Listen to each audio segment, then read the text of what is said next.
Jayaprakash hospital Jayaprakash hospital रे जातीय doctor दिवस पालित। जयप्रकाश हॉस्पिटल रे जातीय डाक्तर दिवस अनुष्ठित हो जाइछि राउरकेला रे। एही डाक्तर दिवस अवसर में जेपी पक्षर एक स्वास्थ्य पदयात्रा रक्तदान समेत अनेक कार्यक्रम अनुष्ठित हो जाइछि। चिकित्सा सेवा क्षेत्र में जयप्रकाश हॉस्पिटल एवं गवेषणा केन्द्र सदासर्वदा तार विभिन्न छोट बड़ कार्यमान पाली आसुछि। जुलाई 1 तारिख में हॉस्पिटल पक्षर शारीरिक सुस्थता मानविक सेवा एवं वृत्तिगत समर्पण को आखि आगे रखी एक रैली वाकाथन सकाळ समय प्राय 6:30 आरंभ होइथिला।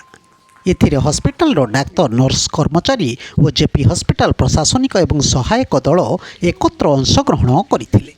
एही रैली को पताका देखाई शुभारंभ करा जायथिला। ब्राह्मणी ब्रिज दे राउरकेलार सिविल टाउनशिप अंचल परिक्रमा करी हॉस्पिटल कैंपस को फेरीथिला रैली।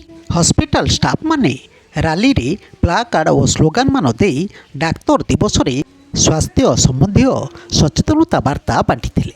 जेपी हॉस्पिटल पक्षरु डाक्तर दिवस रे रक्तदान शिविर मध्य आयोजन करा जायथिला। हॉस्पिटल ब्लड बैंक रे एही स्वेच्छाकृत रक्तदान शिविर रे हॉस्पिटल बहु संख्यक कर्मचारी रक्तदान करथिले। संध्या समय रे हॉस्पिटल रे एक आनुष्ठानिक उत्सव आयोजन करा जायथिला। एही उत्सव रे डाक्तर सेवा रे उत्सर्गीकृत भाव कार्य करी उल्लेखनीय अवदान पई डाक्तर यूसी जेना एवं डाक्तर कौशल्या प्रधान को संबर्धना और मानपत्र देई सम्मानित करा जायथिला। स्वास्थ्य सेवा क्षेत्र में डाक्तर मानक भूमिका समाज रे अत्यंत गुरुत्वपूर्ण। विशेषकर चैलेंजिंग स्वास्थ्य सेवा चाहिदा सामने डाक्तर माने निजर उन्नत मानर ज्ञान कौशल सहित आगक बढ़िबा और सेवा प्रति किपरि अधिक यत्नवान हेबे से नहीं वक्ता माने मत प्रकाश करथिले। एही उत्सव रे समस्त स्वास्थ्य सेवा टीम डाक्तर नर्स और कर्मचारी मानक मध्य सम्मानित करा जायथिला। देखंतु तारी चित्र।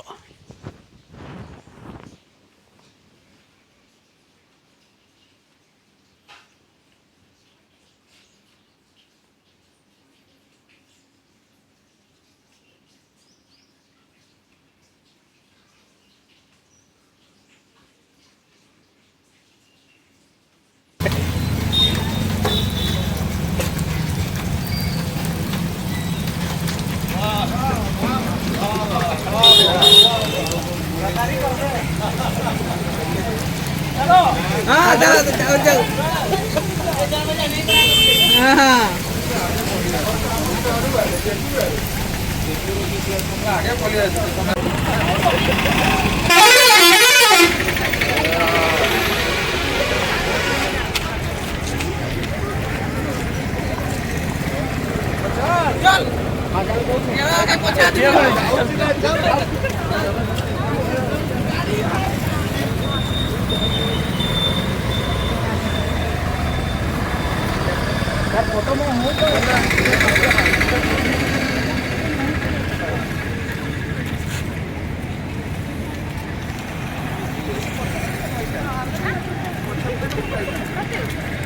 ओके